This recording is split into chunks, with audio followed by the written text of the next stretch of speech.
Jesus touched people. He laid hands on them to heal leprosy. He spat on the ground, made mud, and applied it to their eyes to restore sight. One woman bent to touch the hem of his clothes unseen. She was healed. There is something earthy in our Jesus. He chose to hang out with fishermen. Would their paws have been drenched with the stench of their trade? He hung out with tax collectors, those reviled collaborators who sold out their own people to an occupying force for their own wealth. He hung out with those in the sex trade, those who enjoyed a good drink, those who consumed to excess. No holier than thou saint, our Christ. His feet touched our earth. He walked. He walked hot and dusty roads, was scorched by the midday sun's rays, and caressed by the soft breeze of the fresh dawn hours.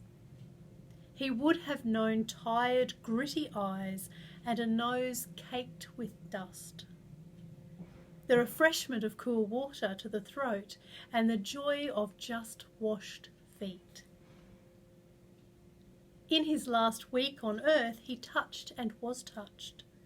A woman anointed his head with costly ointment. A meal for his friends was prepared. He blessed and shared with them, foreshadowing that great giving that was to come. They touched, they leant against him to eat. He washed their feet. In his hour of prayer, he went apart. His nearest friends slumbered as he wept, no friendly hand to hold, no one to mop his brow or soothe his pain. He was kissed, a betrayal. Hands grabbed him violently and justice was dealt in blows.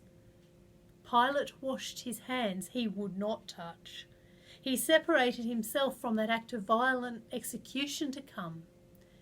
Roughly fastened to a cross, Jesus died, abandoned.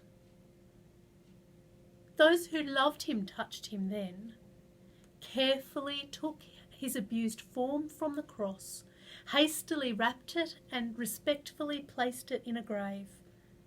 On a fateful Sunday morning, the women set out, having prepared spices for the proper anointing of his body. He was not there. Later, he invited Thomas to touch him, for only by touch could this miracle be believed by one who mistrusted the eyes of others.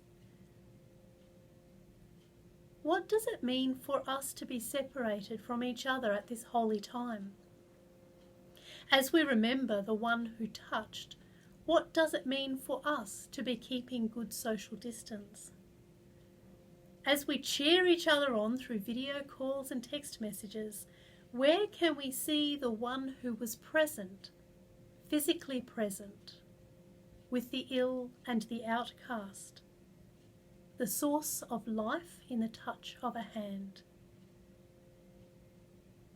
It is our gift of love to offer each other the gift of distance. We do not touch, we might endanger the lives of others. We feel the pain of that separation. In this, can we experience something of the sense of isolation, of abandonment in Jesus' story? In our longing to touch, do we sense that change from the touch of violence to the touch of anointing? We also remember that while Jesus was raised, he didn't stay physically present with us. When he returned to heaven, he promised to send his Spirit to be with all believers always. The touch of the Spirit is present, but not physical. God incarnate, excarnate, as it were. May the Spirit of Christ touch our hearts this holy week as we remember.